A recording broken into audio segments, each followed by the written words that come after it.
Hi guys, welcome to our channel. చూశారు కదా episode అంతా సోగా అలా నడిచింది కదా. ఎప్పుడు ఉండేదే కదా, స్టార్ మహిళా గేమ్స్ పెడతారు, అవే నడుస్తున్నాయి, అవే నడిచాయి. ఆ తర్వాత బేబక్క ఎలిమినేషన్ అయిపోయింది.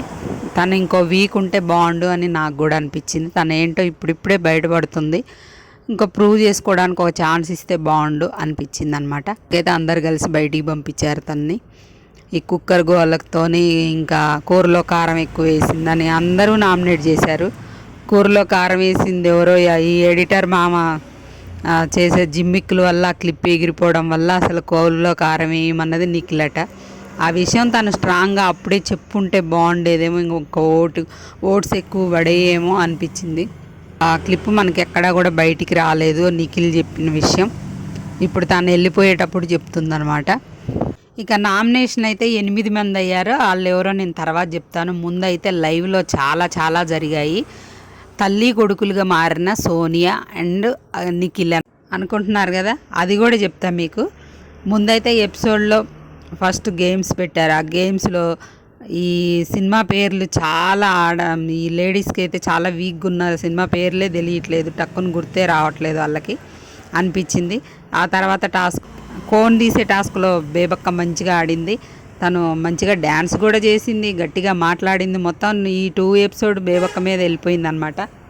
ఇక ట్యాక్సీ ఇచ్చుకునే గేమ్ నడిచింది కదా, అందులో ఒక 2-3 యష్మికి ఇచ్చారు స్వార్థం అని. మరి గేమ్ కోసం స్వార్థంగానే ఉండాలి కదా ఇక్కడ.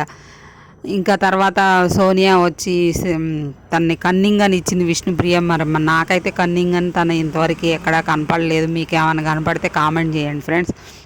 ఆ తర్వాత మొసలి కన్నీళ్ళను విష్ణుప్రియ సోనియాకి ఇచ్చింది, అది మాత్రం కరెక్ట్ అనిపించింది. తనే పదే తన ప్రొఫెషన్ గురించి తీసుకుంటూ తను రెచ్చగొట్టుకుంటూ తనే ఏడుస్తుంది. కొంతమంది మిగతా వాళ్ళందరూ మాత్రం సేఫ్గా వేసుకున్నారు. నిఖిల్ కానీ, ఆదిత్య ఓం కానీ, శేఖర్ మన మణికంఠ మాత్రం కరెక్ట్ పాయింట్ చెప్పిండి యష్మికి ఇచ్చినప్పుడు. శేఖర్ భాష కామెడీ చేశాడు అక్కడ, అది అయిపోయింది. ఇక బేబక్క ఎలిమినేట్ అయిపోయింది. నువ్వు ఎవరిని రోడ్డు మీద పడేస్తావు అంటే సోనియాని, నిఖిల్ని, అలానే మన పృథ్వీని పెట్టింది. సరే, తనకి అక్కడ ఉన్న ఇష్యూని బట్టి పెట్టింది, అది అనుకోవచ్చు మనం. ఆమె తప్పుగా అనడానికి ఏం లేదు, తనకి బాధ ఉంటుంది కదా, బయటకు వచ్చిన బాధ. ఇక అలా అయిపోయిన తర్వాత లైవ్లో మాత్రం చాలా ఈ ఎలిమినేషన్ గురించి చాలా జరిగాయి అన్నమాట. నిఖిల్ బుర్రని పురుగులా తోడేస్తున్న సోనియా అన్నమాట. పేడలో పురుగు ఉంటుంది కదా, మొత్తం పురుగు పేడంతా తింటూ తొలుసుకుంటూ పోతుందన్నమాట. అలా తొలుస్తుందన్నమాట. అదేంటో ఎందుకు అనేది నేను చెప్తా. లైవ్ మొత్తం చాలా వరకు వాళ్ళిద్దరు మాట్లాడుకునేదే జరిగిందనమాట. తర్వాత ఆదిత్య భాష మాట్లాడుకుంటారు బేబక్క ఎలిమినేషన్ గురించి. తన తప్పు లేకపోయినా ఎలిమినేట్ అయిపోయింది అంటే తన తప్పులు చాలా వరకు లేకపోయినా స్ట్రాంగ్గా తను డిఫెండ్ చేసుకోకపోవడం వలన నా ఎలిమినేట్ అయిపోయిందని నా ఒపీనియన్ అని ఆదిత్య ఓం అయితే అక్కడ చెప్తూ ఉంటాడు. తప్పులు చేయకపోయినా వెళ్ళిపోయింది అన్నట్టు చెప్తూ ఉంటాడనమాట. ఆ తర్వాత మన సీత ఉంటుంది కదా, తను ఏదో బాగా బాధపడుతుంది, ఏడుస్తుంది. అంటే కారం ఎక్కువైందని నేను ఎగ్గు బుర్జీ చేసుకుంటా అంటే నామినేట్ చేసింది కదా బేబక్కని. నిజం తెలుసుకోకుండా నామినేట్ చేశాను, నా వల్ల కూడా నేను కూడా ఒక కారణం అయ్యానని ఫీల్ అవుతూ ఉంటుంది సీత.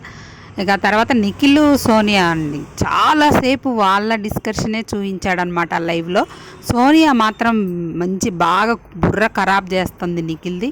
మరి నిఖిల్ కూడా తనతో గేమ్ ఆడుతున్నాడో మరి తను చెప్పినట్టు ఫాలో అయితే మాత్రం నిఖిల్ గేమ్ మొత్తం ఖరాబ్ అవుతుంది. అసలు విషయానికి వస్తే విష్ణుప్రియ మీద సాడీలు చెప్తుంది. ఏంటంటే మన ఇద్దరి గురించి అందరికి ఇలా చెప్పింది, ఇలా పాయింట్ రేజ్ చేసిందని అందరి మనసుల్లో ఇలా లేని ఆలోచన కల్పిస్తుంది తను అని చెప్తూ ఉంటుందన్నమాట. ఆ తర్వాత యష్మి గురించి కూడా అంతే సాడీలు చెప్పుద్ది. అంటే వాళ్ళిద్దరికి దూరం చేయాలని ఏమో ఉద్దేశమా ఏంటనేది మనకైతే అర్థం కాలేదు. కానీ చాలా మైండ్ గేమ్ ఆడుతుంది సోనియా మాత్రం.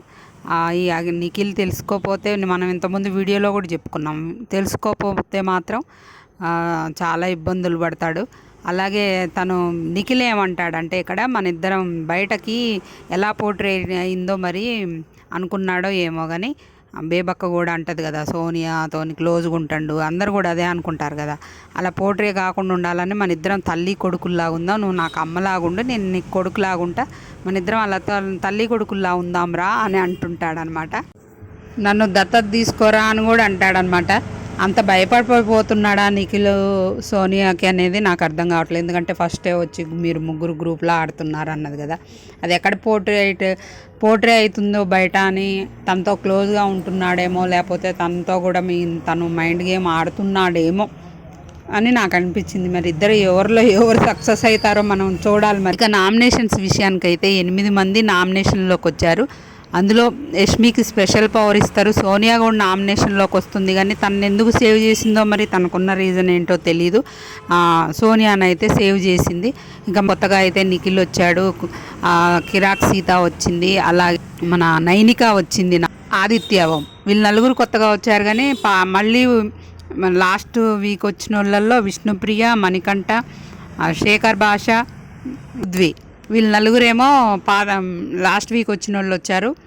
ఇంకా మరి మీ ఓట్ ఎవరికో ఫ్రెండ్స్, మీరెవరికి సపోర్ట్ చేస్తున్నారో కామెంట్ చేయండి. వీడియో నచ్చితే లైక్ చేయండి, మన ఛానల్ని సబ్స్క్రైబ్ చేసుకోండి, బెల్ ఐకాన్ క్లిక్ చేసి పెట్టుకుంటే నేను ఏ వీడియో పెట్టినా మీకు వెంటనే నోటిఫికేషన్ వస్తుంది.